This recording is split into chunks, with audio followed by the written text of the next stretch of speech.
Welcome to Transform Now, the podcast brought to you by robotic process automation pioneer SS&C Blue Prism. Digital transformation has the potential to reshape the way companies service their customers, engage their employees, and manage their operations. Whether you're looking to develop strategies, tactics, or best practices to positively impact the future of work, or you're curious to see how other companies have successfully navigated their digital transformation programs, then this podcast is for you. We're here to help you transform now. Hello, everyone. I'm Brad Hairston with SS&C Blue Prism. Welcome to the Transform Now podcast.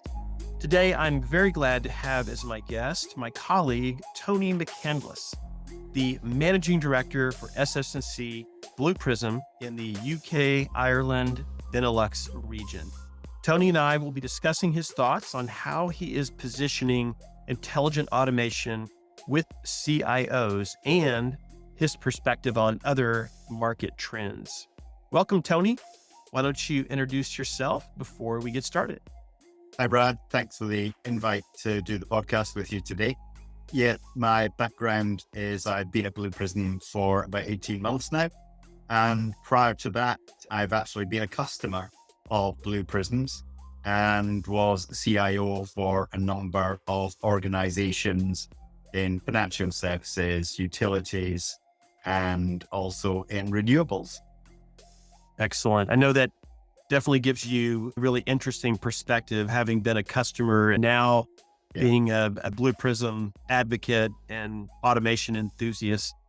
I want to start by talking about one of your prior roles. You spent 4 years in the utilities sector, including time as CIO of Thames Water. I'm curious to know your perspective on how intelligent automation plays in that industry, especially with regard to environmental sustainability. Could you give us your thoughts on that? Yeah, certainly. If you look at utilities overall, it's an industry that's under massive pressure on a number of fronts. You're looking to satisfy customer requirements, help customers with financial difficulties that we have today in the current economic situation. And also, as you've mentioned, driving sustainability and the environmental agenda. And trust me when I say nothing about that is easy. And even the most advanced organizations, in order to run their systems day in, day out, they have multiple systems of record. Like many organizations, challenges in attracting people and retaining them. And they themselves are economically challenged. And for me, if those companies aren't making the most of automation, they are potentially missing a big opportunity. And when we talk about the environmental sustainability, even being able to prove where you are on that is a massive challenge that certainly I think automation can help with. And let me just follow on to that. In your region where you operate, are you seeing more and more companies looking to use automation as a way to achieve their sustainability agenda? Yes, I think even when you go to the basics of, we talk about the sustainability agenda, one of the first things is to actually be able to make a statement as an organization about where are you? And it might sound quite easy, but it isn't actually. When you need to capture how much carbon is your organization using, or if it's a utilities company, how many kind of breaches of effluent type regulation occur in the year, you generally are traversing multiple systems to try and present that. And therefore, rather than have human beings do that, the ability to lean in, use automation to do it, and then create a record of where you started, and then look at automation as a means by which you can go after some improvement is certainly something that we're beginning to see. Okay. Tony, let's talk about how you are advising companies and particularly CIOs on how to think about intelligent automation and how to position it in their technology stack. As a former CIO, you've been on the other side of the table, so you know how these leaders think about automation. Yeah, so this is where I kind of show, as you said, enthusiast and sometimes a bit of a technology geek. If we think about how we design systems to help us deliver for client outcomes, whether they are fee-paid customers or patients or students or citizens, in classic technology design terms, we utilize layers and domains. And the layers tend to show how software flows from you as an end user right through to how that system records the data and interactions along the way. Domains, we use them in order to cluster together components that deliver a service within an organization. So an example would be a domain where may well be account management, which has got end user devices, software to a central system over the internet. The layers that we've seen, hardware, software, communications. When we think about intelligent automation today, though, and other key enabling technologies such as artificial intelligence, and we place them in domains, which leads us to treat them like technology tools, the reality is that it's the wrong place. We should really be thinking about how we can place an automation and intelligence layer in the same way that there's a network layer that all things must pass through. And what that would do then is to say that when we are considering systems and how work gets done within an organization, we've got to ask ourselves some key questions. And one of them is, what have we done to automate this work for the good of our employees and our customers? Tony, when IT leaders categorize their enterprise apps from critical to non-critical, where do you see automation typically end up in that categorization? Yes, really good question. I think at present, most organizations think about automation as being a single solution that fits or it doesn't fit. They think of it as an application. And we're a little binary in terms of how we think about automation. What's really interesting in the last couple of months, I've had the pleasure of working with a client who is a global giant in the oil and gas industry. And I think they've got a great way of looking at their systems. They use a kind of traffic light approach. So no matter which side of the Atlantic you're on, we'll recognize red. And the way that they're using the red zone is that is for absolute mission critical enterprise applications where if performance drops or they are unavailable, the organization is effectively down on its knees or massively impacted. Below that, they have amber or orange, depending on which side of the Atlantic you're on. There's important systems, but they're less impacting if there's a challenge. And then the green zone tends to be around localized applications and kind of work environment type stuff. And so what they've done with that approach is evaluated automation technologies against it. So they've said, look, there's some tools that we're comfortable can be in the green zone for work group automation.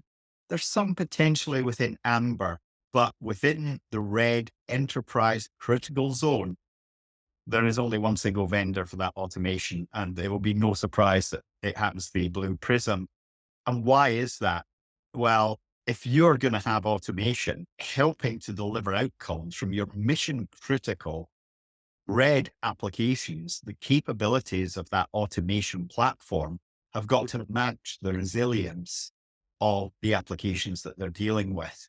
So thinking about that as an approach, I think it's really good. You know, it allows people to really, really categorize and look at what is critical to our organization.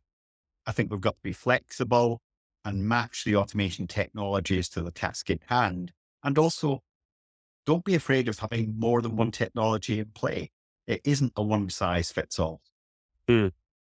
And Tony, related to that, as a former CIO, as you're talking to CIOs, what's one common misperception or misunderstanding of intelligent automation that you'd like to see change? I think probably the most common one that I say, Brad, is that intelligent automation equals RPA, robotic process automation. And many of us as CIOs started on that journey 5+ years ago. Intelligent automation is not RPA, it's so much more. Now we know that CIO and CXO agendas are full. Nobody needs to go look for more work, and especially so given pressures today. But seriously, let's stop equating intelligent automation with RPA. There are so many more things that in 2023, intelligent automation can do for you where RPA couldn't. And Tony, in terms of making that pivot toward intelligent automation, moving away from the basic RPA, what are one or two skills or roles within the IT function that you think companies need to make sure they have in order to facilitate this? Yeah, I think it's a great question, Brad. I think companies have a lot of skills on board already that can help with intelligent automation.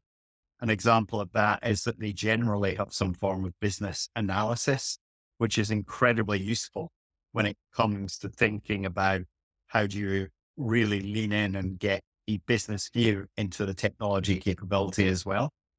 I would say though that to really, really unlock the potential of automation needs those to kind of work within the business, co-create the vision that we've talked about, the art of the possible. And that one of the key roles is really an automation architect. And that needs to be someone who both understands the business, but also understands technology in terms of what it could bring.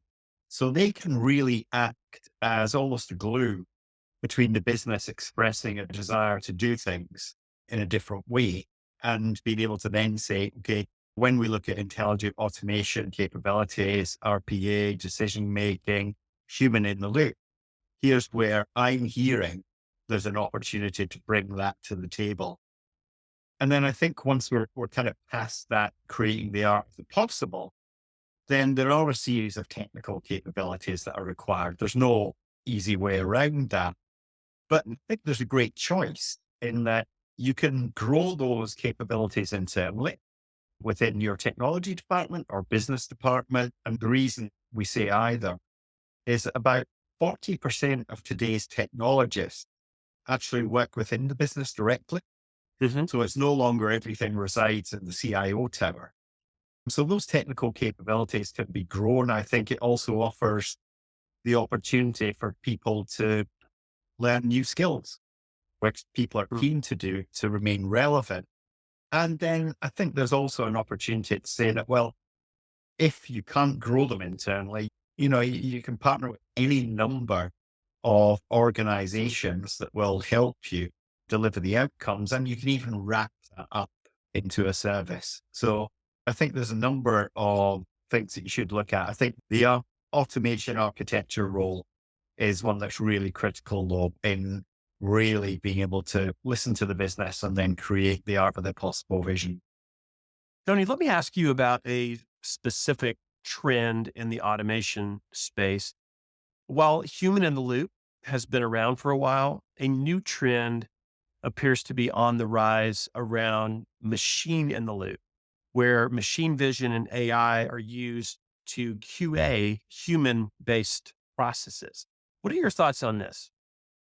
I think it's a great question. It does go to the heart of something that people have concern about, which is all of our jobs are going to be taken by robots.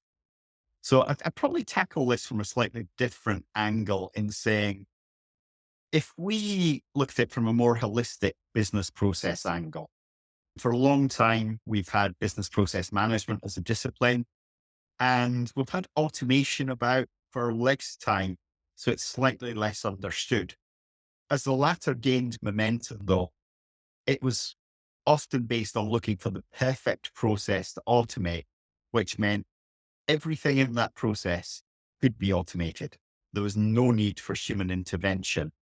And that potentially is why it would have been looked at as a technical solution versus a business one.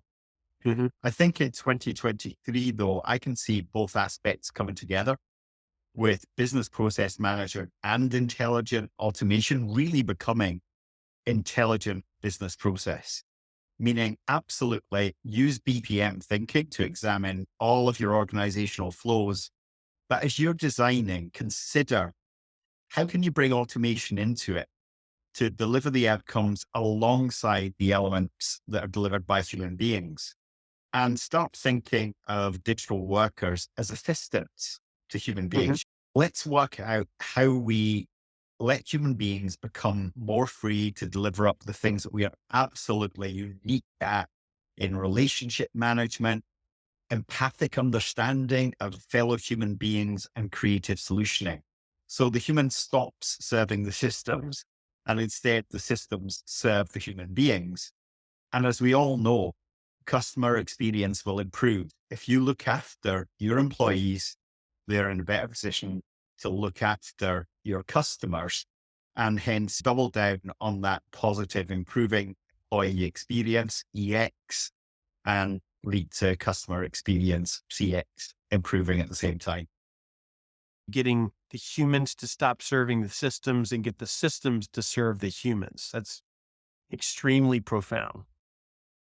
From your industry background in IT, could you share a situation where you saw this struggle around making sure the human workers are doing the right activities and the machines are supporting them in the right way? Yeah, so I'll actually just dip back into the utilities piece and just a little example whereby I've seen an awful lot of money, Brad, spent on the purchase and implementation of very, very large scale system of record replacements. And we all know what happens there. Massive promises. This program runs for 3 years. What comes out the other end very rarely steps up to the plate to deliver the exact outcomes that you talked about in the original solutioning.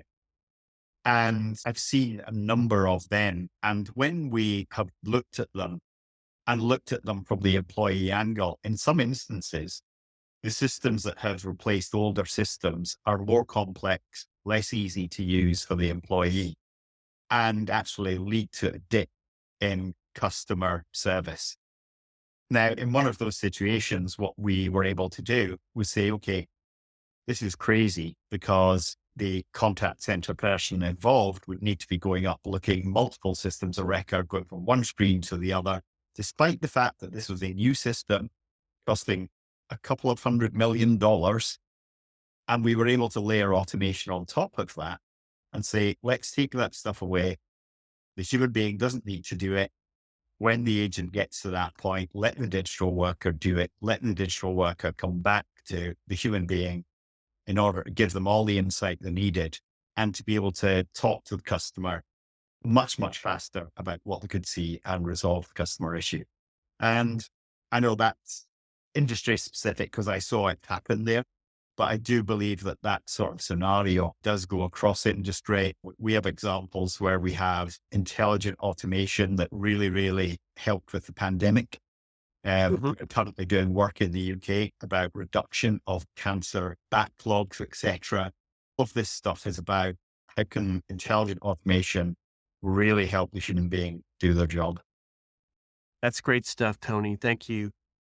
So changing gears on you again, another architectural topic, if you want to call it that, related to automation that seems to come up a lot these days is around what exactly RPA automates. There are still some who say that RPA is all about user interface automation, but you and I both would say, I'm sure RPA can do a lot more than that. It can also automate APIs and work with databases and systems and applications the same way that computers do. So could you weigh in on this topic? Do you find, Tony, that this is a point of confusion for many IT leaders in the market?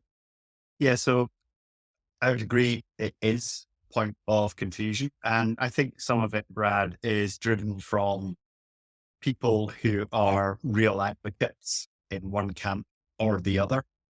And I think as you go through life, you eventually learn that very little is either 100% one way or the other. There tends to be the reality of the truth in the middle. So if we consider really, and put it simply, in what RPA does automate, it automates work by just stepping in where humans might have been needed previously.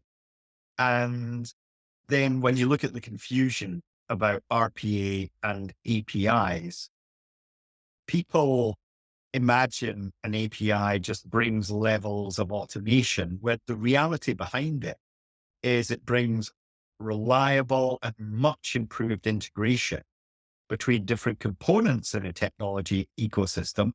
Mhm. But that reality is that's the integration. It allows them to talk to each other.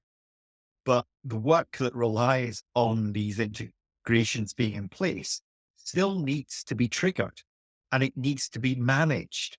And that's either by human beings or, better still, by RPA and other intelligent automation capabilities.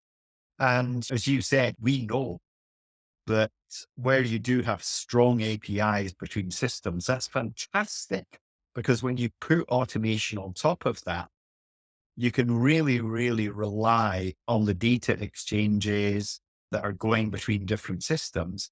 But then the intelligent automation capabilities allow that work to be triggered and managed and completed, whereas the API brings you that connectivity. So my point of view is it's never one or the other. It's a mix of both. We have some great examples with customers who are delighted that, certainly for Blue Prism, we have a set of standard kind of connectors there that let us take advantage of native system APIs. And that's fantastic, because from core systems, you can trigger a digital worker to go and get the work done. Okay. Tony, the global labor shortage is clearly still a major issue. In the US, where I live, the Federal Reserve Chairman recently stated that our country is essentially missing 3.5 million workers, and that's having a huge impact on organizations across all industries. Is this driving a lot of organizations in your region of the world to truly rethink how work gets done? So I think it should be, absolutely should be. The labor shortage has many, many causes, and some of them very specific to countries or regions, etc. But if I take the example of the UK, we had a particular event where over 1 million workers left the UK. And then on top of that, we have 500,000 people who are 50 plus in age who are no longer what they class economically active.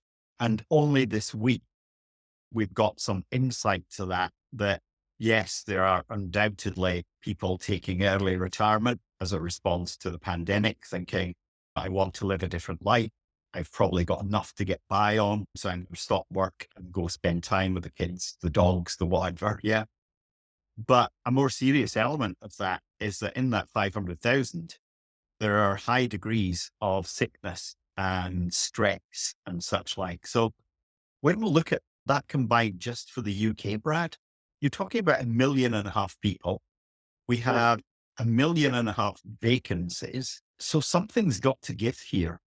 There's acute shortages in the care sector, in the health sector, in hospitality, in retail, in agriculture.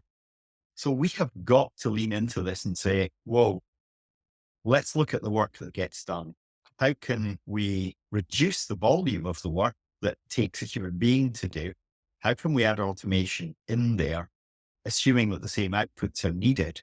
But we've got to face up to the fact that we potentially are going to have a reduced workforce. And again, linking back to what we discussed earlier, if it is more difficult to get hold of people, and it is for many reasons, and some of them are socially positive. Mhm. People are no longer willing to put up with 5-day-a-week commutes. They're no longer willing to sacrifice their family time for work. People are thinking now about working to live rather than living to work.